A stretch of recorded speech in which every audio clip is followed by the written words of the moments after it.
Aileen Wuornos, America's first female serial killer. Convicted of 7 murders, she became one of the most infamous figures in true crime history. Did you kill those 7 men? I killed them, I didn't murder them.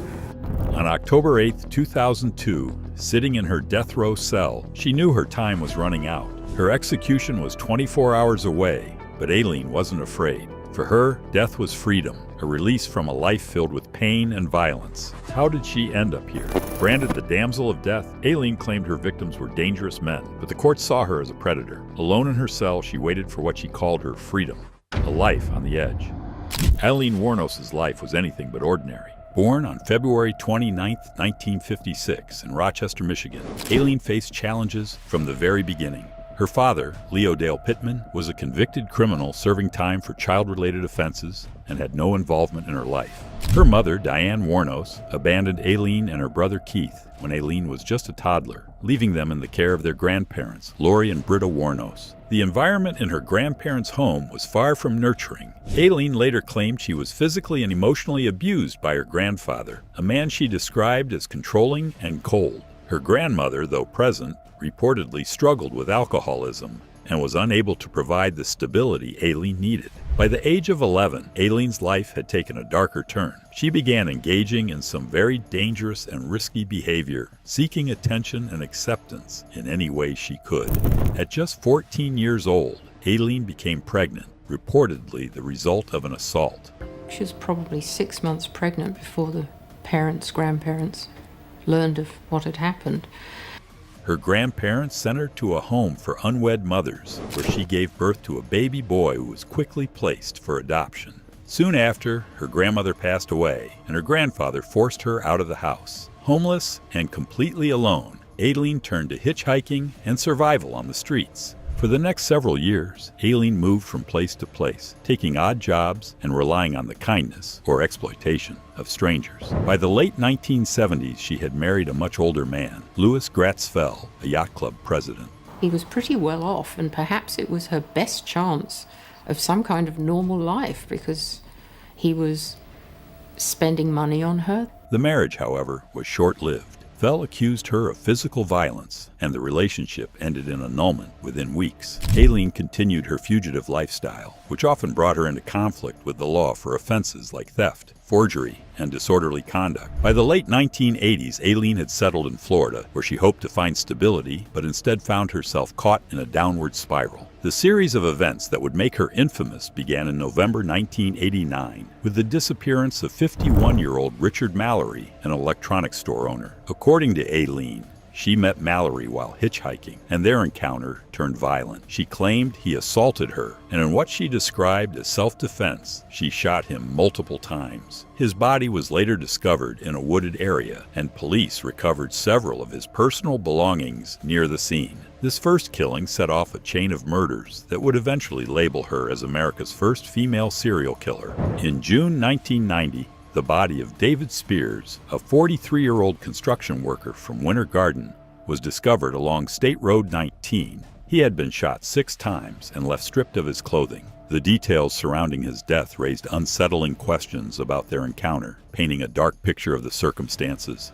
Just 2 weeks later, Charles Carskadden, a 40-year-old part-time rodeo worker, was found dead in Pasco County. He had been shot 9 times, a level of violence that shocked investigators and underscored the brutality of the crime. His body, abandoned on a dirt road, pointed to a violent escalation in the killings. Another mysterious case was that of Peter Seams, a 65-year-old retired merchant seaman who vanished in June 1990 while driving from Florida to Arkansas. His car was later discovered abandoned, bearing Aileen's fingerprints on the door handle. However, unlike the other victims, Seams's body was never recovered, leaving a haunting gap in the story and unanswered questions about his fate. In July 1990, Troy Burris, a 50-year-old sausage delivery driver from Ocala, Florida, was reported missing. Days later, his body was found in a wooded area. Burris had been shot twice, and investigators noted troubling similarities to the earlier murders. It was around this time that the repeated pattern of violence solidified their suspicions of a serial killer at work. By September 1990, the case took an even darker turn,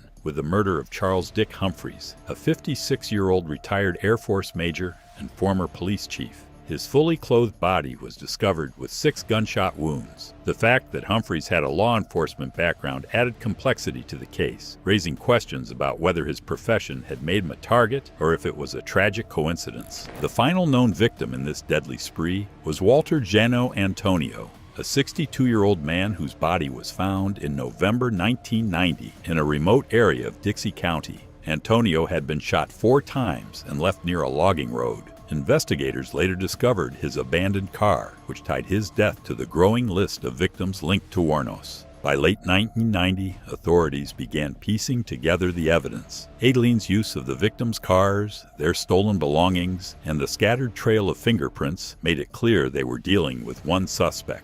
Investigators also turned their attention to Aileen's partner at the time, Tyria Moore, who became a key figure in the case. The couple had shared a volatile relationship, with Tyria later cooperating with police to build the case against Aileen. In January 1991, Aileen was arrested at a bar in Port Orange, Florida, on an outstanding warrant. Police used Moore to secure a confession, recording phone calls in which she persuaded Aileen to admit to the killings. Aileen, determined to protect Tyria, confessed and claimed full responsibility, stating that her partner had no involvement in the murders. Aileen Wuornos' trial began in January 1992 and quickly became a media spectacle. The prosecution painted her as a manipulative predator who killed for financial gain, citing her use of the victims' credit cards and stolen property. The defense argued that she acted in self-defense, citing her history of abuse and claims that the men had threatened her. Richard Mallory's criminal record, which included a previous conviction for crimes of a sexual nature, was introduced as evidence to support Aileen's claims. However, this detail did little to sway the jury.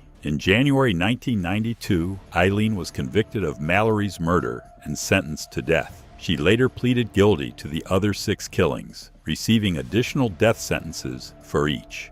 The countdown begins. After spending exactly 10 years and 9 months on death row at the Florida State Prison, Aileen Wuornos spent her final night in silence. Her execution was scheduled for the next day, and after all these years, the end was finally here. Although Aileen had often said she wasn't afraid of dying, she even said she saw it as freedom, a way to escape the pain and rejection that had defined her life right from when she was born into this world. But as the hours passed, the reality of her situation became impossible to ignore. By October 8, 2002, Aileen had accepted her fate. Her morning started like any other. Scrambled eggs, toast, and milk were handed through the slot in her cell door. But this wasn't just another day. This was her last. For years, she had accused guards of tampering with her food, but now none of it mattered. Her focus was on what was coming next. By noon, her final appeals were denied. A Tampa attorney and an Ohio-based advocacy group had argued that her mental state needed reassessment, but Aileen had already made it clear that she didn't want to fight anymore. Earlier that year, she had requested a fast-tracked execution, explaining that she was done waiting and ready for it all to end. This decision raised questions about her mental health. Many wondered if she was making a rational choice or if it reflected deeper instability. In September, her attorney, Rag Singhal, raised concerns about her psychological state, prompting Florida Governor Jeb Bush to temporarily delay the execution for evaluations. However, psychiatrists concluded that Aileen fully understood her decision and the consequences of her actions. State Attorney John Tanner confirmed that her decision was deliberate and calculated. Aileen spent her final hours mostly alone. She briefly interacted with her legal team and prison staff, but avoided unnecessary conversations. Over the years, her statements have been unpredictable. One minute she's this calm and reflective individual, and the next minute she turns into this angry and violent individual filled with all types of accusations. She even alleged that prison officials were conspiring to silence her, which also drew the attention of the public to her case and the things she was going through. But one thing remained consistent with Aileen. To the very end, she relentlessly stood by her claim that the killings were acts of self-defense, insisting that her victims had threatened and been inappropriate with her. But the courts also consistently rejected her version of events. To most people, she was seen as a predator who preyed on innocent people. But to her and her sympathizers, she was simply a survivor in a cruel world. Her final interview. That same afternoon of October 8, 2002, Aileen Wuornos sat down for her last interview with filmmaker Nick Broomfield. It was part of his documentary, Aileen, Life and Death of a Serial Killer. This was Aileen's final opportunity to let the world know her final thoughts. On the other hand, this documentary offered the viewers one final glimpse into the mind of a woman whose life had been shaped by violence, controversy, and pain. The setting was stark and unadorned, reflecting the gravity of the moment. Dressed in her orange prison uniform, her upbeat tone seemed out of place, as though she was trying to deflect the weight of her circumstances. When asked about life in prison, Aileen described it as tolerable, but full of a lot of challenges, especially for her. She acknowledged the stigma of her crimes, saying that not all staff treated her fairly because of her reputation as a serial killer. She admitted she had no friends and preferred to keep to herself, avoiding interactions with others. According to her, her days followed a repetitive routine of watching TV, reading the Bible, and writing letters to her childhood friend, Dawn Botkins, one of the few people who had stayed in her life. Aileen spoke candidly about how she spent her time reflecting on her past. She described revisiting painful memories from her upbringing and preparing herself emotionally for her execution. She believed it was important to release her emotions beforehand so she wouldn't break down during the final moments. Her calm demeanor suggested she had finally given in to her fate and wanted to face it without showing vulnerability. As the interview progressed, Aileen's tone shifted and frustration bubbled to the surface. She recounted what she saw as mistreatment in prison, claiming the staff monitored her constantly and subjected her to psychological and physical torment. She alleged that guards tampered with her food and even used harmful tactics to manipulate her mental state. Her accusations extended beyond the prison walls. Aileen insisted that law enforcement had knowingly allowed her crimes to continue after her first murder. She believed this was part of a deliberate effort to frame her as a serial killer for public spectacle and profit. To her, society and the justice system had exploited her life for entertainment, turning her pain into a commodity just for their consumption. By the end of the interview, Aileen's anger had given way to a chilling calm. She addressed the camera directly, expressing her disdain for the world she believed had betrayed her. Her closing words were a pointed condemnation of the system she felt had failed her, which captured the anger and defiance that defined her life. Later after the interview, Broomfield described the interview as a haunting final chapter in Aileen's story. Her words forced viewers to grapple with the complexity of her life, a story where pain and survival were deeply intertwined. The quiet hours leading up to execution. As the day wound down, Aileen Wuornos was done with her now iconic interview, and she returned to her cell on Florida's death row. The space was small and suffocating, but she appeared unusually composed. According to the officers, the outbursts and unpredictable behavior that had defined much of her time in prison were absent. In their place was a quiet acceptance. Alone, she reflected on the choices and events that had led her to this point and what was to come. However, there were some inconsistencies in Aileen's rationale behind the killing spree. For years, Aileen had claimed that the men she killed had assaulted or threatened her, insisting the murders were acts of self-defense. However, over time, her story shifted. She later admitted to harboring a deep hatred for people and acknowledged the violent nature that drove her actions. This clear admission painted a chilling picture of a woman shaped by pain and anger. By this stage, death no longer seemed like something to fear. For Aileen, it had become an escape from the isolation and mental strain of life on death row. Yet, even as she came to terms with the inevitable, she continued to voice frustration about her treatment in prison. She described strip searches, constant banging on her cell door, intrusive window checks, and other indignities that she believed were meant to dehumanize her. Her accusations extended to specific instances of cruelty. She alleged that some guards mocked her openly, their actions filled with malice. Her attorney supported her grievances, stating that Aileen wasn't seeking special privileges, but simply wanted to be treated with basic dignity during her final days. Unlike others on death row, Aileen faced her final hours alone. She had no visitors, made no last-minute phone calls, and shared no goodbyes. Years earlier, she had severed ties with her family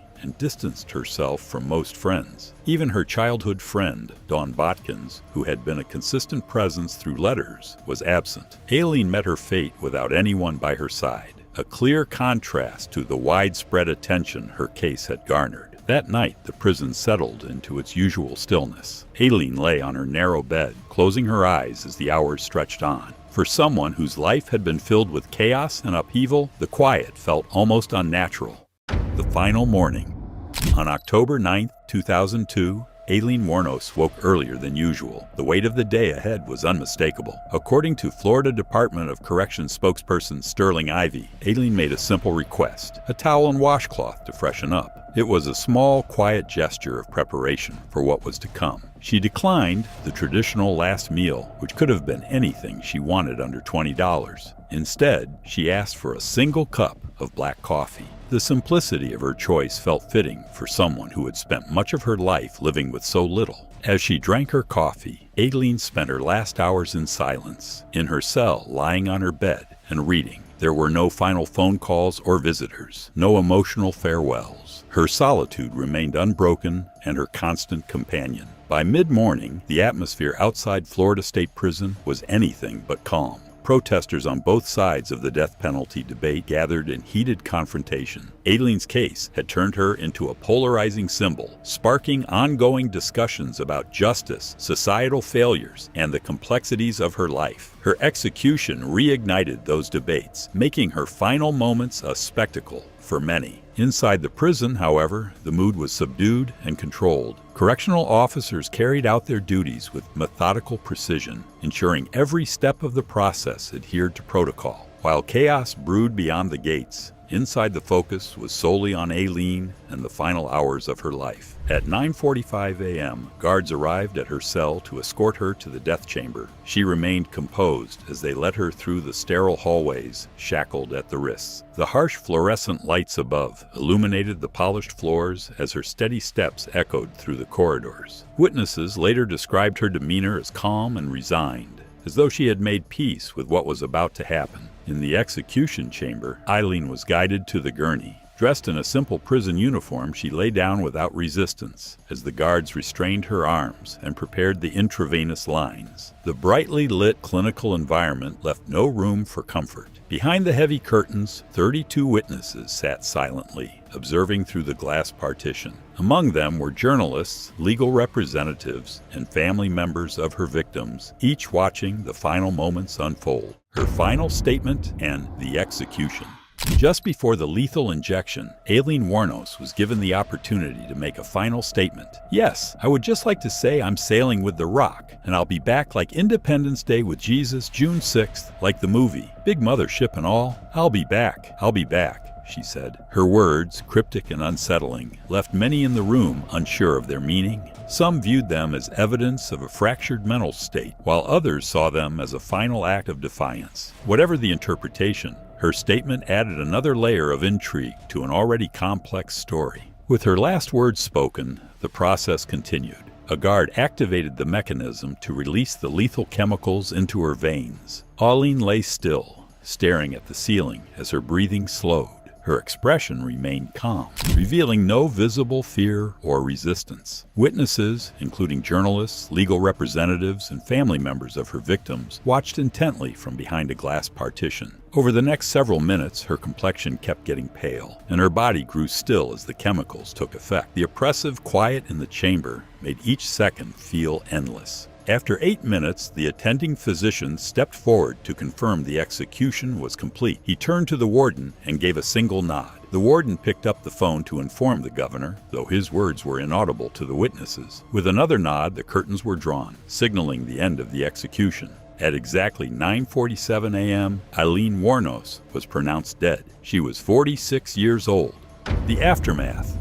The case of Aileen Wuornos sparked widespread debate about justice, mental health, and the societal factors that shape individuals. Was she a victim of her circumstances, lashing out in a world that had consistently failed her? Or was she a calculated killer, fully aware of her actions?